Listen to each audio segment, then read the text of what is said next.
So I'm here today to talk to you about competition and the importance of it. The importance of it is, yeah, as I was saying, our whole country has been built off of what is essentially competition, the free market, the capitalism that we're born into. It's competition, meaning that if you're an American citizen, whether or not you like it, you're automatically in competition with all of the other American citizens around you. That's whether you want to or whether you don't. And there is no such thing as choosing to not compete. The only thing, because you're forced and born into this, it's a forced competition. The only thing that will prevent you from competing is losing. Or should I say, the only way that you can refuse to compete is by losing, in which, I mean, you can pretty it up any way that you want to, but behind all the gusts, the fact of the matter is that you're just losing. And I hate to say it like that because I was never a competitive person growing up. Um, and it's not that I didn't like the feeling of winning. It's not that I didn't like to be involved with other things and other people and stuff like that. But it's at the core, I always thought about the fact that there was going to be a loser. If there's a winner, there's a loser. And to me, that always made me sad. And that always made me, I was always under the impression that, well, if other people want these things so bad, then why not just let them have them? Because I clearly don't want it as much as they do, which was true. Um, Especially in the realms of money. When I was younger, I did not care about money at all, at all. I didn't have much, and I didn't really have much of a hunger to get it. I wish I could say that I was one of those, kids who had a hustling mentality or a kid who wanted to get out of the situation that he was in. But for some reason, I was just very, very low energy when it came to getting past the trials and tribulations in my life. And that also followed me into the realms of like sports. You know what I'm saying? I never competed in sports. I never even participated in sports because I didn't want to. I didn't want to be involved in something that I felt like was a waste of my time. And I didn't really understand the benefits that I would be reaping, both in like life building or like, skill building. I didn't understand that. And I also didn't understand the impact that a lack of competitive spirit would have on me in the long run and my growth and maturing into adulthood and stuff. Because and this is something that I believe should be taught in school, possibly in physical education, the art of why we compete. You know how everybody says nobody likes a sore loser and stuff. Well, I took that kind of thing to heart. And I said, well, I don't even want to be around people who can even be like that because I felt like, if you want to be a winner bad enough, you're going to be a sore loser because you're not expecting it or you're not accepting it. But if I had just been led to understand that in competition, there are more nuances to it than just directly winning. And there are also more ways to win than just be the leader in the points of a match. When you go into like the NBA and stuff like that, you talk about like, you know, uh, the point scorers are not the only people who are making money out there. They're the people who are making the most money out there when it comes to professional leagues and all that kind of stuff. But they're not the only ones who are making money. You have all of these lesser known non-franchise players who are still getting very, very healthy paychecks year after year because they continue to show a certain level of performance, a certain level of support to their other teammates. And they show a humbleness that keeps them from the spotlight. That same humbleness that keeps them from the spotlight that other people might admire if they were in it. The people who actually have the power to control their career admire the fact that they take the background and they support that because those people support their team. So in competition, there are many moving parts. There's not just a head, there's not just a figurehead or the face that you see, displayed, the name on the jersey. There's all those, the name on the jersey that's scoring the points is what I mean. There are all those people who are in his background. That team is what sets that person up for success.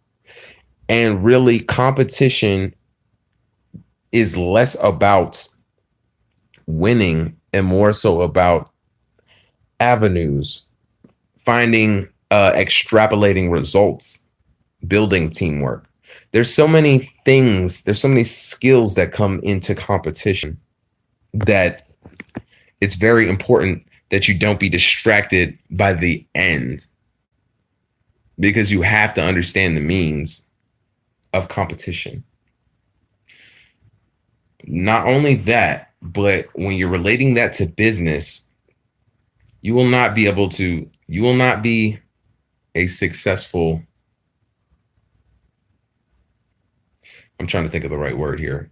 You will not be a successful patriarch of your family, or, matriarch. My point is, you will not be the turning point in your, like, say you come from a lower income, you won't be a turning point in your family. There won't be a turning point in your family's wealth situation until there is somebody who takes it upon themselves to compete against the other bigger, stronger athletes, families, businesses that are out there.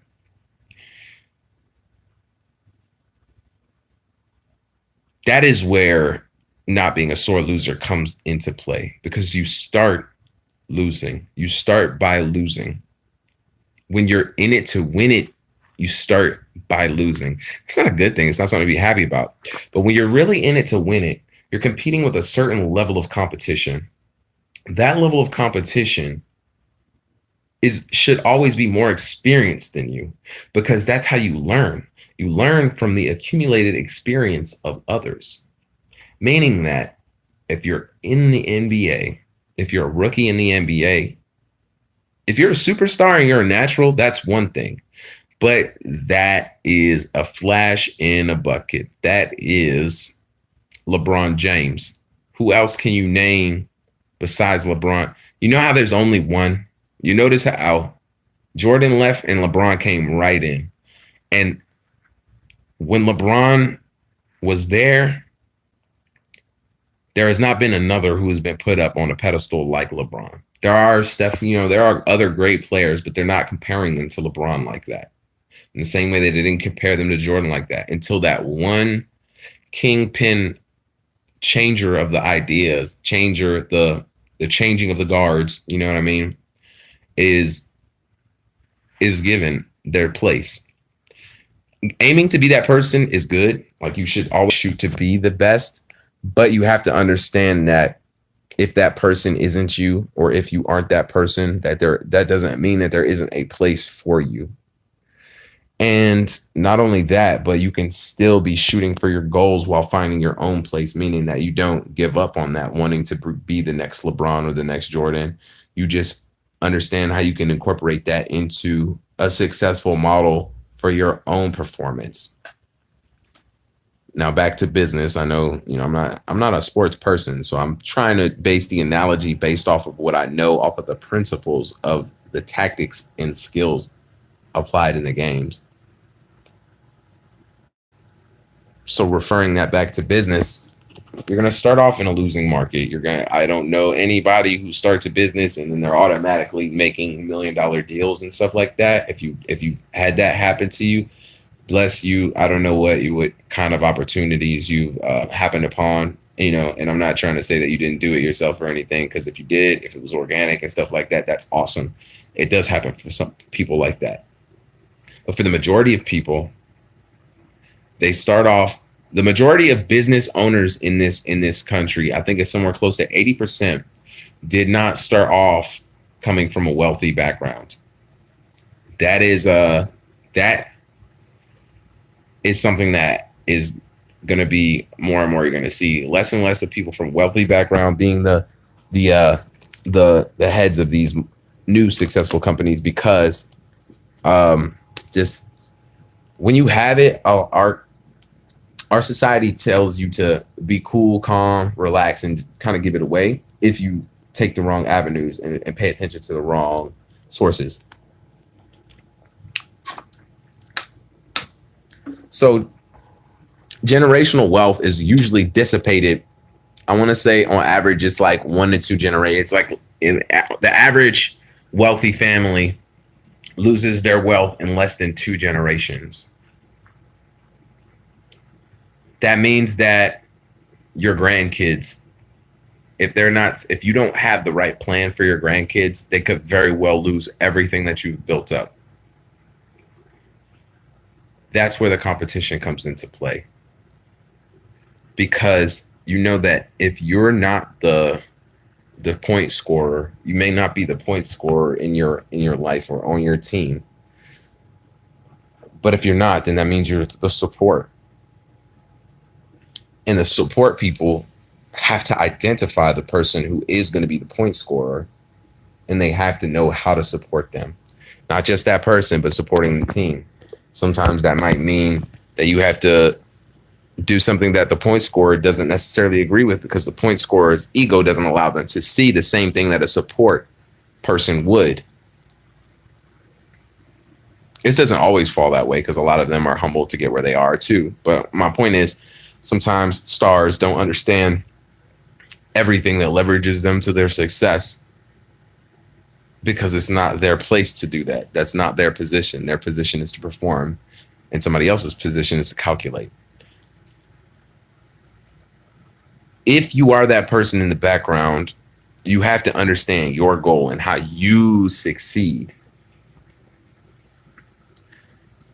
And that's where your idea of competition comes into it, because at every level, you're going to be competing with somebody else.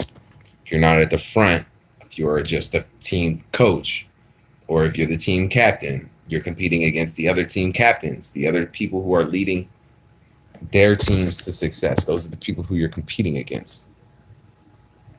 And if you don't take the right steps to make sure that they succeed, other people are going to beat you, you know? And going back to my earlier point of saying, oh, well, I'm just going to not start a business. I'm just not going to do anything to try and get my family more wealth or build generational wealth.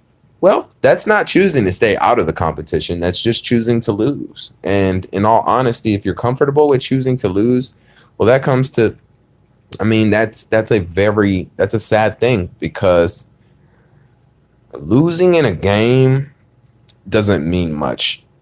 And that's when I was a child, I didn't care about it. I didn't understand the impact that would have on a personality from understanding the nuances of competition. Losing in real life is a terrible, terrible feeling. And it's something that nobody deserves. But going back to my earlier point, nobody wants it. Nobody wants it to be them. And in competition, the only way to ensure that it's not you is by having it be somebody else. I'm not saying force it on somebody else, but you work to make sure that you are not that somebody else. That is what competition is. It's dire, it's important, it's necessary, it's crucial. It's the only thing that we have to build ourselves as Black people in America. It's the only thing that we have to hold on to as a hope to getting somewhere. Even though we've spent a long time working for the wrong team, not being competitive, you can't ask for you can't ask for a do-over on the games that you played. All that you can do is see your average for the season, see your record for the season, and try and bounce back and make it so that you average out more games won than games lost. That's where we're at right now as a society, as a ethnic, as a group of people, as a nation without a state. That's where we are. So I hope that you guys take all this information that I'm presenting here today and find some inspiration in it to start competing with all of us. Find your team, build it up, and do what you got to do. Thank you.